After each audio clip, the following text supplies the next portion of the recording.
Good morning guys! Maaga tayong nagising ngayon kasi meron tayong mission na gagawin ngayong morning. And inaasahan natin matapos natin hanggang afternoon. Lalabas sana ako para umihi kaso bagong semento lang pala dito sa labas kaya hindi natin matatapakan baka lumubog yung paa natin. Kaya nagdamit na lang ako muna para diretso na ako sa shop. Doon na lang tayo magsi-CR. Nandito na ako guys sa shop ngayon. Ang unang gagawin natin is magpapatarpulin muna tayo. Sasakyan natin si B-Shark and kasama ko si Dato para magpalengke sa Dalikan. Titingnan natin kung magkano yung magagastos natin sa pagpapatarpulin natin sa Dalikan. Pakit muna kami bago alis. And nakalis na tayo. Papatugtog ako para hindi maboring si Dato sa tabi ko. Baka maisip na naman niyang bumili ng sasakyan na laruan. Bus na naman pera natin. Anyway guys, nakalis kami sa shop. Mga 11:30 na. Titingnan natin kung ilang oras yung mauubos natin dito sa pag-aantay. Medyo marami-rami rin tong ipatarpaulin natin kasi back to back yung gagawin natin. 3 pieces yung na-layout natin. So ibig sabihin 6 pieces yung kailangan nating ipatarpaulin. Nandito na tayo guys. Nakarating na tayo sa Dalikan.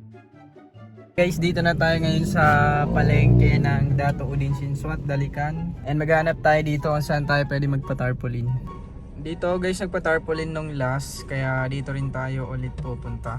Diyan mismo sa mga tao na yan. Iwan lang natin dito sa gilid si B-Shark. Wala rin namang mangyayari sa kanya. Kaya rin niya yung sarili niya. Mas makunat pa yung balat niya kaysa sa atin. Dito na guys, dito kami nakahanap banda. Doon sa pinatarpaulin ko dati is wala. Kaya dito tayo nakahanap na may available. Kakain muna kami ni Dato kasi tanghaling tapat na wala pa rin kaming kain. Kailangan namin munang magpakabusog para hindi magutom sa pangangalay sa pag-aantay. At ayan guys, patapos na rin. Konti na lang. Matatapos na to at makauwi na kami. And tapos na rin and pauwi na kami ngayon para masimulan na natin ipatayo yung stand niya.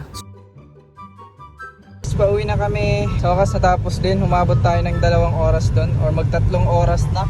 So by the way guys, gagawin natin ngayon is signage ng shop natin. Siyempre para ma-promote natin and makita ng mga tropa natin na dadalaw at dadaan sa shop. Dito na kami sa shop guys and sisimulan na natin ang pag-build na signage ng shop natin. Nagpatulong lang ako kay Paps para putulin yung mga dos for dos na binili natin para matansya natin yung sukat. Tulungan na rin kami para may tayo ng maayos and mabilis namin matapos. 2,100 pesos ang naubos natin sa pagpatarpaulin. And dito naman sa mga kahoy na to is nakaubos ako na 400 plus. Pero yung pako, nasa shop na natin yan kaya hindi na tayo nakabili. Ganun talaga guys mag-business, kailangan nyo mag-invest. Kasi kung takot kayo mag-invest, wag na lang kayo mag-business. Yan kasi yung kailangan natin. Kailangan natin ng puhunan and gumastos para sa ikakaganda ng business natin. Good news pala sa mga tropa natin dyan sa Cotabato City. Sa mga gusto mag-avail ng GR5 bolts natin, hindi na kayo malalayuan. Meron na akong stocks sa apartment ko, bandang City Mall lang. Nasa likod lang mismo guys. Direct PM lang kayo sa akin sa FB para mapuntahan nyo and makuha nyo yung hanap nyo na sizes. At eto, malapit na rin tayo matapos. Konting pako na lang to. Tatapos na rin natin. Tutulungan na lang kami para mabilis natin siyang matapos. Sarap talaga sa feeling na meron tayong ginagawa umaga hanggang afternoon. Sarap kasi humiga at matulog kapag pagod ka buong araw. I think hindi natin to matatapos ngayon. Pero kung hindi man natin matapos ngayon, i-continue na lang natin tomorrow. Hindi natin kailangan madali ng isang bagay. Mainam pa rin at maganda ang resulta kapag paunti-unti at idaan natin sa tamang proseso. Para hindi tayo ma-hassle at iwas sa pagkakamali. Lagi niyong tatandaan, walang take 2 sa buhay, kaya mahirap nang magkamali. Parang sa paglalakad lang yan guys, mas mainam na yung mabagal para hindi ka madapa at madulas. Pero minsan, kailangan nyo ring madulas. Madulas ang kamay nyo dyan sa ating like button and follow at subscribe kayo sa channel natin. At pag-i-click ng notification bell para always kayong ma-notify sa mga latest videos na i-upload natin. At eto, napatayo na rin natin and patapos na rin tayo. Eto na lang yung kulang natin and after natin neto is another day natin bukas. Lalagay naman natin yung pinatarpaulin natin and lalagyan natin siya ng design. Lalagyan ko ng ilaw sa loob. All done, natapos na rin natin. So, ito pala yung ilalagay natin dyan na tarpaulin. Medyo malaki rin. One day later. Lalagyan natin ng LED light. Gaya ng LED light natin sa loob ng shop. Medyo mahaba rin yung may ikot natin dito. Papahigayin muna.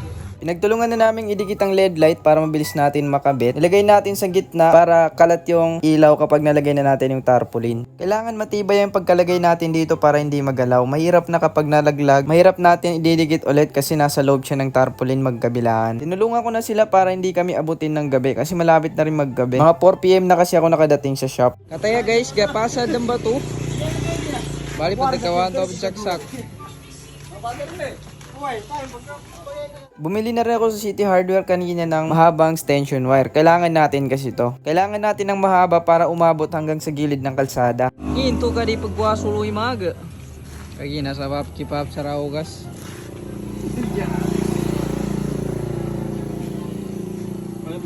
Kataya sa tarpaulin. Kunin mo na. Meron pang isa. Sakam ka. Bali niya din, gele din. Ala talay, hindi nakagwapo. Anasaki.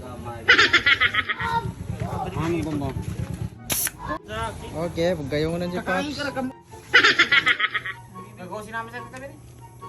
Ayan guys, malapit na matapos. Konting kembot na lang, matapos na to. Pero malapit na rin maggabi. Kaya kailangan namin medyo bilisan. Sobra 5 PM na, pero malapit na rin namin matapos magkabilaan. Ayan, tapos na. Ayan, susubukan natin ngayong pailawin. Ayan guys, tapos na. Color blue yung color natin sa ilalim. Tapos na rin. Thank you kay Pops and Puti and Mukambing. Mukasir Works running to die. Sa tulong nila, mas napabilis natin natapos. Switch off. Switch on. Wow. Pero dapat white. Kaso naubusan kami ng white. Tapos na mga lodi, and kita nyo naman ang resulta ng ginawa namin. White sana yung ilalagay ko na kulay ng light, kaso naubusan kanina. Hindi man maganda sa paningin nyo, at least masaya kami na may natapos kami ngayong araw. And that's all, goodbye!